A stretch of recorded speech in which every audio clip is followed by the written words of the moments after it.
Y entonces, ¿aquí giramos a la izquierda, Mexican? Sí, ajá. Y luego a la derecha, ¿no es cierto? Ándale, sí, ajá. ¿Me estás escuchando? Ah, vale verga, ya perdí. Ahora sí, ¿qué querías? ¿No nos estabas guiando? Guiarnos. Yo solo te estaba siguiendo. Por favor, dime que sabes cómo regresar, Mexican. Le tengo mucho miedo al bosque. Tranquilo, perrito con el pito de fuera. No puede ser tan difícil salir de un bosque. Solo tenemos que caminar en línea recta.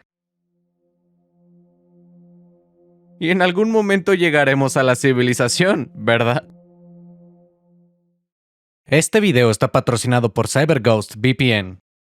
Hola, soy el Mexican López. Quizás me recuerdes de películas como Narco contra Predador. Hoy les vengo a hablar de CyberGhost VPN, una aplicación que protege a tus dispositivos y a ti de algún ataque a tu privacidad digital. Quizás pienses que por navegar en incógnito ya nadie puede ver las páginas cochinotas a las que te metes, pero no. Hay muchas personas observándote cada vez que entras a internet. Hasta tu vecino puede ver los lugares turbios a los que te metes, y ni hablar de tu proveedor de internet, de lugares con internet público, tu escuela, tu trabajo. Nunca estás a salvo. Oye, Mexican, pero ¿cómo puedo proteger mi privacidad en internet? Eso no tiene sentido. Con una chingada, perrito, ¿qué no estás oyendo? Con CyberGhost VPN puedes protegerte. Lo activas antes de navegar y esta aplicación encripta y redirige todo el tráfico a través de sus servidores seguros para que nadie sepa exactamente dónde estás. Ni tu ex tóxica que te sigue stalkeando va a saber dónde chingados te encuentras. Pero eso no es todo. ¿Alguna vez querías ver algún capítulo de tu serie favorita y te aparecía que no estaba disponible en tu país? Pues eso es cosa del pasado con CyberChat CFF. Puedes cambiarte de país así en un pispás y vas a desbloquear toda la biblioteca de Netflix, Amazon Prime y de muchas otras más con un solo clic. La aplicación está disponible para todos los sistemas operativos, protege hasta 7 dispositivos al mismo tiempo y te mantiene anónimo las 24 horas del día. Pero no te preocupes, que CyberGhost VPN no guarda registros de todo lo que haces. Ellos así se tapan los ojos, te ayudan a ocultarte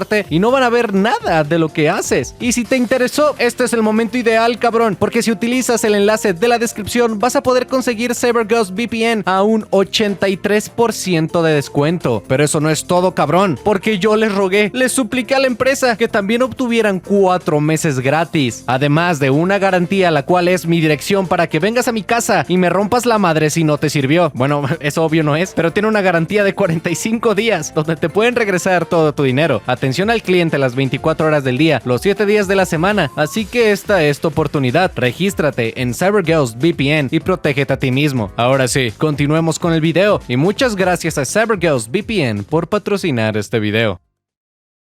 Perderse en un bosque es una de las situaciones más desesperantes que un ser humano puede llegar a vivir. Y te lo digo por experiencia. No solamente estás expuesto a todos los peligros que la naturaleza tiene para nosotros, sino que al enfrentar una situación así de ansiosa, trataríamos con todas nuestras fuerzas de hacer todo lo posible, no solo para salir, sino para ser encontrados. Antes de comenzar, quiero decirles que este video tratará sobre el caso de Kenji Iwamura, el de la misteriosa señal de SOS. Pero tranquilo, porque si ya lo conoces, hoy voy a hacer algo diferente, porque he escuchado este caso repetirse una y otra vez por personas que no han hecho senderismo y lo exponen como si fuera algo fácil o que perderse es de pendejos o que solamente hablan del misterio detrás de Kenji. Así que hoy, aparte de narrárselos, les mostraré con fotos, videos y mi propio testimonio mi experiencia perdiéndome en un bosque y hasta en una cueva, cabrón. También me he perdido en una cueva porque a mí me gusta mucho el senderismo, pero a veces también me paso de pendejo y me pierdo. Pero bueno, comencemos con la historia de Kenji. Kenji era simplemente un chico normal, como tú y como yo, y si bien les comenzaré a narrar su historia, necesito que se pongan en sus zapatos e imaginen por un momento que ustedes son Kenji. En 1984, Kenji, de 25 años, residente de Japón y empleado de una oficina, llevaba una vida normal. No era problemático, no se encontraba en situaciones extrañas, tenía una vida común, era alguien más del montón. Ese mismo año, el 10 de julio, Kenji comenzaría a realizar senderismo, ya que le apasionaba la naturaleza y el anime, algo que necesito que se guarden porque será muy importante para después, más por unos señalamientos injustos que le hicieron. Kenji decidió caminar y dirigirse completamente solo al monte Ashaidake, en el Parque Nacional Daisetsuzan, una de las zonas montañosas más escondidas de Japón. Es el punto más alto de la región y forma parte de una cadena de volcanes en la isla de Hokkaido, al norte de Japón. Mide 2300 metros de altura y esto es algo que necesita necesito que recuerden. Es básicamente una zona completamente elevada, de volcanes inactivos, pero con laderas muy empinadas, un terreno irregular, vaya, lleno de cráteres. Para llegar arriba hay dos caminos principales. El más común es un sendero corto, unos 2.4 kilómetros de alto, pero con un desnivel de 670 metros. Algo que parece fácil, pero realmente no lo es. Déjenme ponérselos en papel, culones. A pesar de que puedas pensar, son solo 2.4 kilómetros, hermano. Oh, eso yo lo camino en 10 minutos. ¿De qué hablas? Pero a estos kilómetros hay que agregarles el desnivel, 700 metros. Es básicamente ir subiendo una cuesta. Hablamos de una pendiente del 23% en relación al piso. Hice un diagrama rápido en Paint para que vean más o menos cómo está el pinche piso. No es caminar, es más o menos parecido a ir subiendo una escalera constantemente y sin parar. Imagina ir subiendo las escaleras de un edificio de 60 pisos constantemente, sin detenerte. Aparte de que la escalera no está lisa y está llena de piedras, cargas una mochila con tus provisiones pesada y un sol radiante golpeándote en todo momento. Respiras fuerte, las piernas te comienzan a arder, cada subida es mucho más inclinada, el corazón está constantemente acelerado, aunque camines lento o descanses, porque estás haciendo un esfuerzo constante. Las piernas no te desplazan, sino que empujan tu peso hacia arriba en cada paso. Súmale el calor, el terreno resbaloso donde te puedes caer y el cansancio mental de saber que todavía te falta un chingo. Además de que después de subir tienes que bajar y eso te destruye por completo las rodillas. Y a mí me rechinan al día siguiente y me duelen, cabrón. Para ponerte un ejemplo, esta fue solo la primera parte de un senderismo que hice a la Cascada Diamante. Podrán notar que hice un desnivel un poco más alto, 1026 metros, pero lo hice en 3 veces más recorrido, 6.34 kilómetros, o sea que la subida estuvo un poco más relajada. Ahora imagínate subir 700 metros solo en la mitad, sería un esfuerzo completamente destrozador. También a ese esfuerzo hay que agregarle tu propia respiración, ya que entre más altura ganas, el aire se siente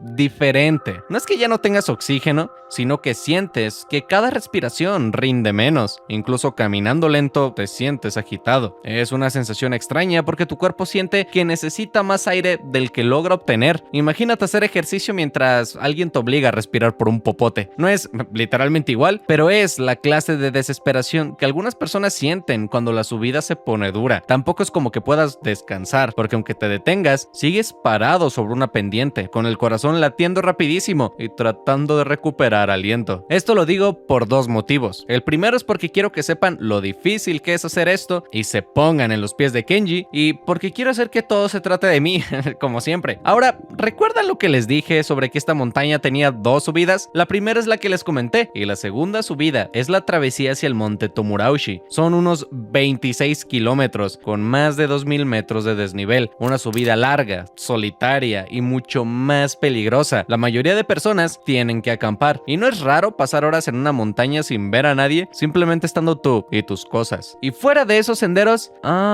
senderos, por eso se llama senderismo.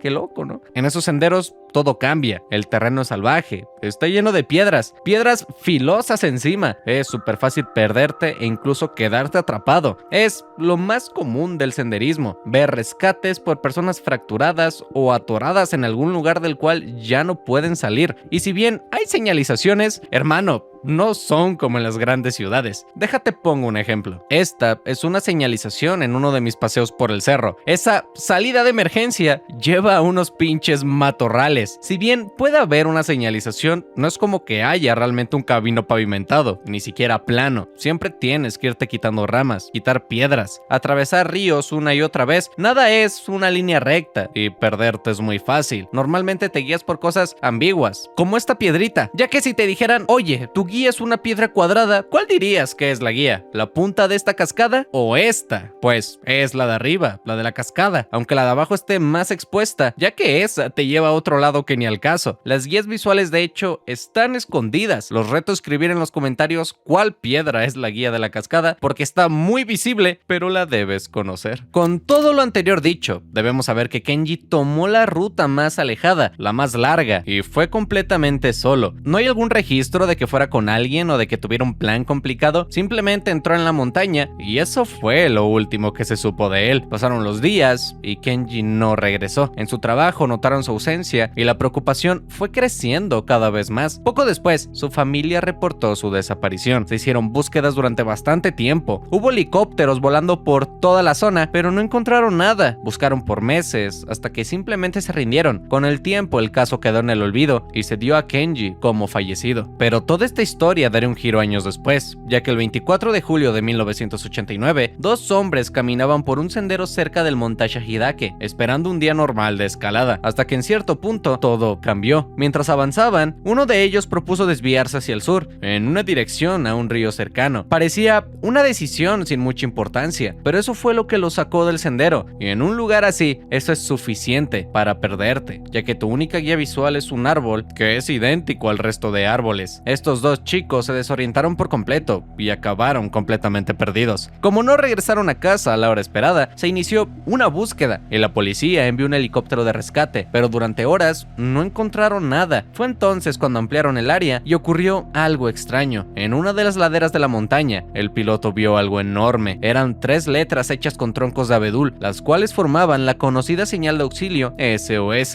El helicóptero se acercó y poco después, aproximadamente unos kilómetros de esa señal, lograron ver 2 puntos moviéndose. Se trataban de los excursionistas. El piloto aterrizó su helicóptero y el equipo de rescate los ayudó a subir, y para sorpresa de todos, se encontraban bien. Llevaban de hecho muy poco tiempo de haberse perdido según ellos. No tenían heridas graves y no estaban cansados. Algo raro, pues tuvieron que haber movido muchos troncos, enormes, pesados, para haber formado esa señal. Y de hecho, eso es lo más curioso, ya que mientras revisaban su estado de salud, uno de los rescatistas les comentó la buena idea que había sido haber puesto esa señal con los troncos. Pero al escuchar esto, los dos hombres se quedaron en silencio, se miraron confundidos y finalmente uno de ellos dijo lo siguiente: nosotros no hicimos ninguna señal de SOS. El helicóptero se acercó con ellos hacia las letras para confirmarlo, y aún así, los hombres insistieron en que ellos no habían hecho esa señal, y sin embargo, esa señal fue la que los salvó. Y aquí es donde nos surge la misma pregunta a todos. Si ellos no construyeron esa señal de SOS, ¿quién la hizo? Y si esa persona no estaba cerca de la señal, significa que era alguien que ya se había perdido en la montaña, pero que ya era demasiado tarde como para buscarlo ese día. A la mañana siguiente, organizaron otra búsqueda, pero esta vez mucho más completa. Iban a limpiar toda la zona tanto por aire como por tierra, para saber el misterio detrás de esta señal. El problema era que no sabían qué es lo que estaban buscando exactamente. No tenían claro si era una persona o varias las que habían hecho esa señal. Cuando llegaron, estaban a kilómetros de la cima. Por sí sola, la montaña es bastante complicada. Está rodeada de vegetación muy densa, en donde el bambú complica mucho caminar. A esto, súmale la señal. Si bien se ve enorme, esta foto es del cielo. De cerca es gigantesca. Estaba hecha con troncos de abedul pesadísimos, difíciles de mover. No era algo que alguien hiciera rápido o sin ningún tipo de esfuerzo. Pero luego,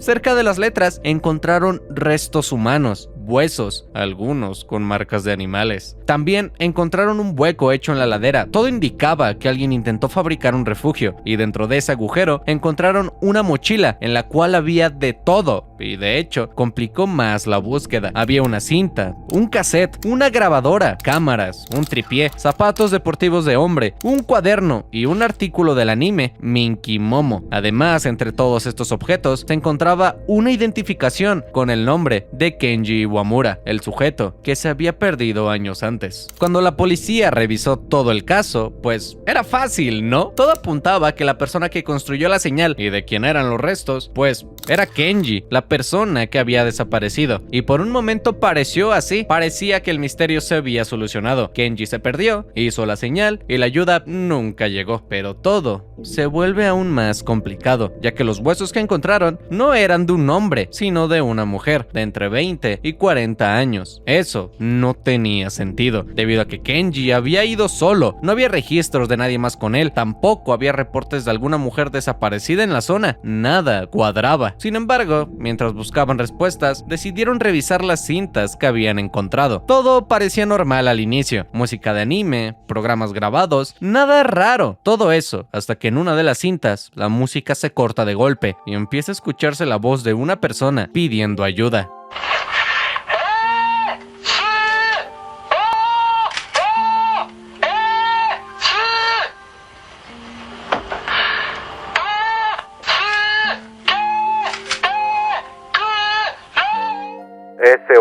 ayúdenme, no puedo moverme, estoy en un precipicio. La voz sonaba como la de un hombre joven. Todo apuntaba que era Kenji, y aquí aparece otra duda, ya que en la grabación la persona nos menciona que había visto un helicóptero. Con todo esto, la policía decidió revisar algo más, y era el hecho de saber desde cuándo estaban esas letras ahí. Revisando las fotos aéreas antiguas de la zona, se dieron cuenta de que esa señal de SOS no estaba ahí cuando Kenji desapareció, sino que apareció por primera vez en imágenes que datan de 1987, 3 años después. Y si la historia era ya confusa, aquí todo deja de tener completo sentido. Se tomaron fotografías de la zona y se analizó toda la evidencia encontrada, pero lejos de aclarar algo, simplemente había más contradicciones. En un punto, los médicos forenses se retractaron de su informe inicial y dijeron algo que cambió todo el rumbo del caso. Según esta nueva revisión, los restos no pertenecían a una sola persona, sino a 3, a una mujer y a 2 hombres. Esto hizo que retrocedieran en la búsqueda más de lo que avanzaban. Ante este escenario, la policía hizo borrón y cuenta nueva, ya que todo estaba bien pinche confuso. Tenían que volver a analizar los huesos, esta vez muchas veces hasta que dieran con un solo resultado. El 28 de febrero de 1990 hicieron público que los restos eran de hecho de una sola persona, de un hombre de unos 20 años, y esto volvió a poner la mirada en Kenji, además de que aparecieron nuevos detalles que reforzaban esta idea. Personas cercanas a él confirmaron que solía llevar consigo una grabadora y cintas de música anime, justo como las que encontraron en la mochila. Incluso las zapatillas coincidían con su talla. Y ya que hacemos mención al tema del anime, es importante dar el dato de que, en ese tiempo, mientras investigaban la desaparición de Kenji, salió a la luz el caso de Tsutomu Miyazaki, también conocido como el Otaku, el cual acabó con la vida de varias menores y bueno, hizo cosas impensables con lo que quedaba de ellas. Y el hecho de que a Kenji también le gustara el anime llevó a la gente a hacer la asociación de que Kenji era el mismo tipo de persona, y de hecho, muchas se alegraron de la desgracia que había sufrido, y hablo de todos, incluso los mismos policías. De hecho, se tiene la teoría de que retrasaron toda la investigación y le dieron muchas vueltas simplemente por pensar mal de Kenji y por no querer resolver el caso, y cuando se hizo pública esta decisión no convenció a todo el mundo. La reacción de la familia de Kenji de hecho fue inmediata. Esta reacción le puso mucho más trabas a la investigación, ya que sus padres escuchaban la grabación una y otra vez hasta el cansancio. Intentaron reconocer la voz que ahí se escuchaba, pero no pudieron confirmar al 100% de que la persona de la grabación era realmente su hijo. Otra cosa que no encajaba eran las letras de SOS. En 2015 hicieron un estudio sobre el peso de los abedules y esto puso todo aún más en perspectiva. Un tronco de ese tipo, de tamaño promedio, pesa unos 50 kilos, pero los que formaban las letras eran mucho más grandes, rondaban los 100 kilos. Tome en cuenta lo que mencioné del senderismo, era una persona normal, no atlética, que debía cargar unos 19 troncos de 100 kilos, con el calor, la superficie empinada, deshidratado, todo eso sin detenerse. Súmale a que los forenses describían a la persona como alguien delgado, poco musculoso, y si además estaba debilitado por no haber comido durante días, ni haber bebido un solo sorbo de agua, es difícil imaginar que una persona hizo esto por su cuenta, además de que nunca se encontró en la zona un hacha, un cuchillo, una herramienta, algo que se explicara el cómo cortaron o movieron los troncos en primer lugar. También los forenses, estos cabrones querían poner todas las trabas del mundo, revelaron que algunos huesos se habían roto cuando la persona aún estaba con vida. Dijeron que muy seguramente esta persona sufrió una caída desde un acantilado cercano, una caída que en teoría pudo haber sobrevivido, pero que lo habría dejado gravemente herido. Esto hace que todo sea aún más difícil de explicar, principalmente porque alguien en ese estado difícilmente podía moverse y mucho menos cargar esos pinches troncotes y formar esa señal visible desde el aire. Seguramente estarás pensando que pudo haber hecho la señal antes de lesionarse, y puede que tengas razón, pero no estás tomando en cuenta el terreno, el cual no ayudaba. La zona está plana, sí, pero para subir es sumamente complicado. Tiene una pendiente muy empinada, vaya. Subir es complicadísimo y salir de ahí requiere mucho esfuerzo, técnica y sobre todo equipo. Equipo que no encontraron, por cierto. De hecho, días después de este hallazgo, un equipo de televisión local visitó el lugar para grabar y pudieron bajar sin mayor problemas, pero cuando intentaron salir, simplemente no pudieron y tuvieron que ser rescatados, haciendo imposible la tarea de subir y bajar troncos una y otra vez. Pasó el tiempo tiempo y simplemente se dejaron de investigar nuevas líneas. No hubo más respuestas ni tampoco hubo una explicación definitiva, así que lo que comenzó como la desaparición de un joven en la montaña terminó convirtiéndose en un caso lleno de inconsistencias. ¿Tú qué crees que fue lo que pasó aquí? Con esto, no quiero que le tengas miedo al senderismo, todo lo contrario, anímate a caminar, lleva una guía, oriéntate bien y sobre todo, no pienses que por saber cómo llegar vas a saber cómo regresar. Ten mucho cuidado en cada paso porque la montaña es muy engañosa. No creas saberlo todo y diviértete. Yo fui el Mexican López, aunque durante todo este tiempo estuvieron viendo a este perrito con suéter. Y nos vemos en la próxima, culones. Adiós. No se olviden, culones, de utilizar el enlace de la descripción para obtener un descuento especial en CyberGhost VPN, la aplicación que protege tus datos y te dará acceso total a todo el contenido bloqueado por solo $2.03 al mes. Así como lo oyes, libre de riesgos. Así que pruébalo, culón. El link estará en la descripción. Yo, I ain't here for the money, I ain't here for the fame. Though it might be nice to own a jet plane, I'ma do it all for you. Come along.